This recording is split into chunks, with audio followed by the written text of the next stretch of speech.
थांब. आता मी तुला जे सांगणार आहे, ती कोणत्याही धर्मग्रंथाची साधी गोष्ट नाही किंवा कुठला उपदेश नाहीये. हे गरुड पुराणाचं ते कडू आणि भीतीदायक खरं आहे, जे हजारो वर्षापासून आपल्यापासून लपवलं जात होतं.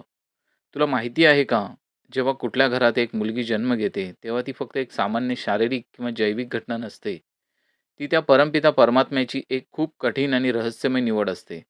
पण देव कोणत्या वडिलाला, कोणत्या आईला आणि कोणत्या घराला मुलगी द्यायचं म्हणून निवडतो?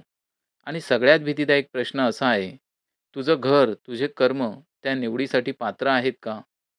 आज आपण गरुड पुराणाच्या त्या पानांना उघडणार आहोत, जे तुम्हाला सांगतील, की मुली कोणत्या घरात जन्माला येतात आणि का एखादी मुलगी जन्माला येताच त्या घराचे अडकलेले नशीब अचानक खुलते.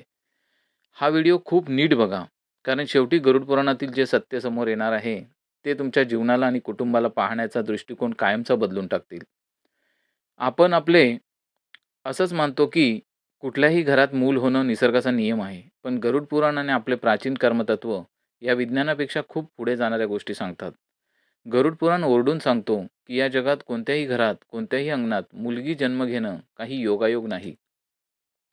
जेव्हा एखाद्या घरात मुलगी पहिल्यांदा श्वास घेते, तेव्हा ती फक्त एक मुलगी जन्म घेत नाही. तो त्या ब्रह्मांडाचा एक मोठा निर्णय असतो. देव कोणालाही मुलगी देत नाही.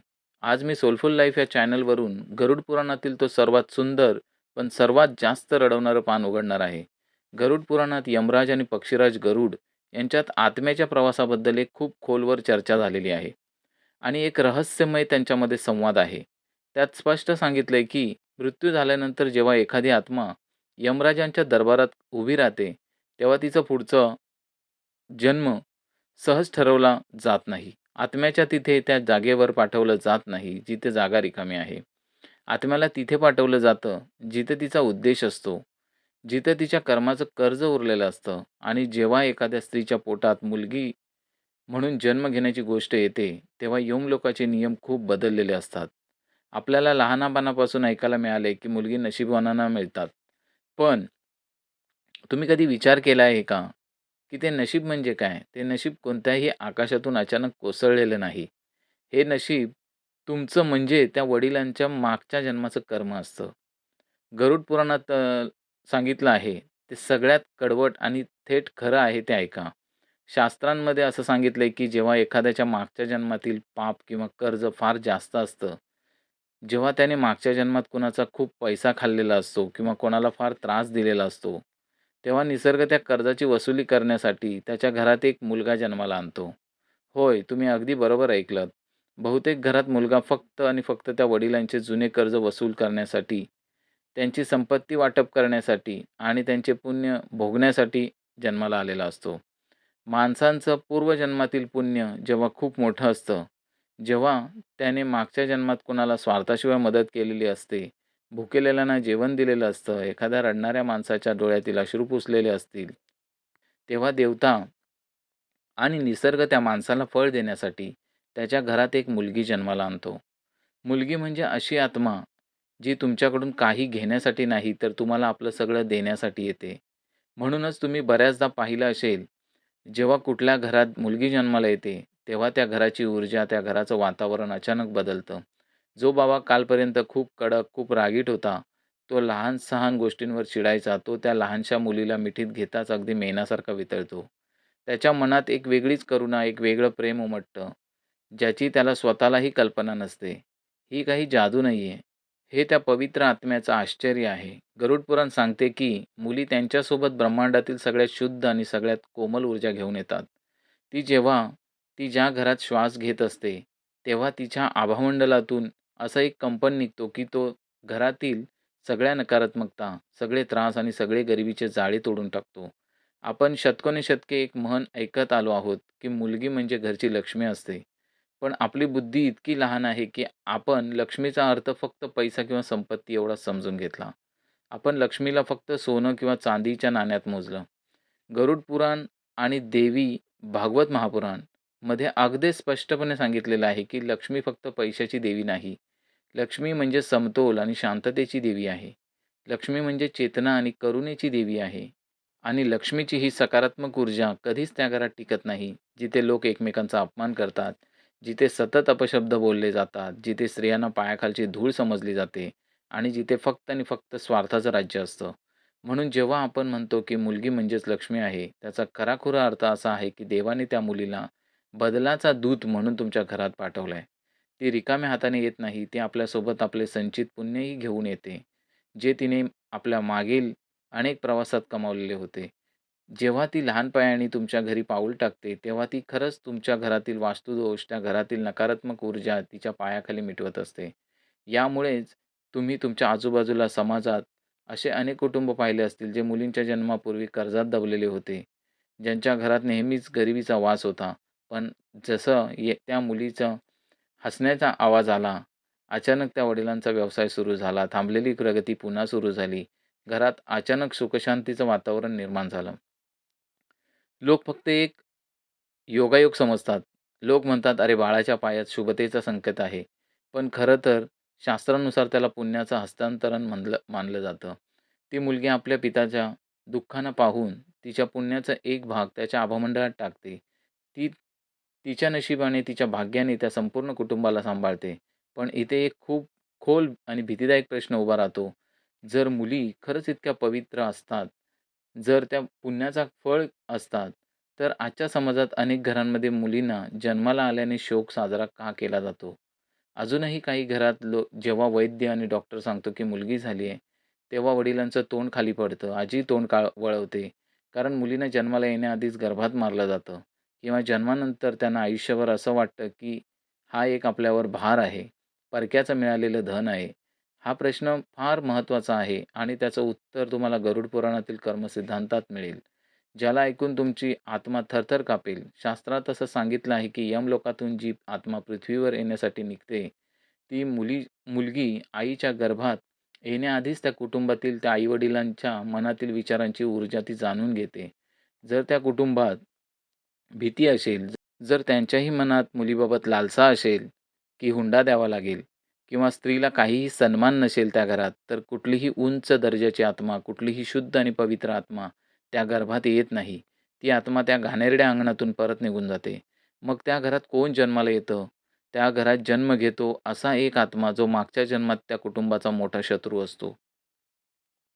गरुड पुराण म्हणते, की जेव्हा तुम्ही एखाद्या मुलीला, एका स्त्रीला ओझं समजता, तेव्हा तुम्ही खरंच तुमच्या स्वतःच्या नाशाला निमंत्रण देता. पण कधी-कधी या कायद्यात एक अपवादही असतो. असं एक सत्य जे तुमच्या डोळ्यात अश्रू आणेल. कधी-कधी फार फार जुनी विचारसरणी असलेल्या, फार कठोर आणि लालची कुटुंबातही एकदम शुद्ध आणि पवित्र मुलगी जन्माला येते. ती त्या घरात येते, जिथे तिला प्रेम मिळत नाही, जिथे तिला मुलांइतका हक्क दिला जात नाही. असं का होतं? गरुड पुराणानुसार अशा मुली साधारण आत्मा नसतात. त्या बदल घडवणाऱ्या असतात. ती सर्वात शक्तिशाली आत्मा असते. ती घर चांगलं आहे म्हणून घरात येत नाही. ती घरात येते, की तिथल्या अंधाराला नष्ट करू शकेल.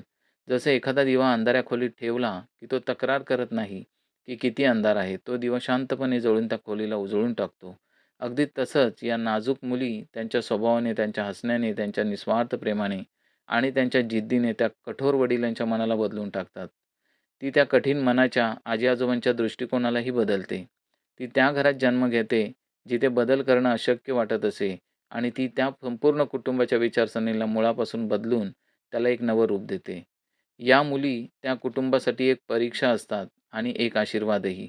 आता ऐका, ते सगळ्यात खोल रहस्य ज्याची तुम्ही या व्हिडिओच्या सुरुवातीपासून वाट पाहत होतात.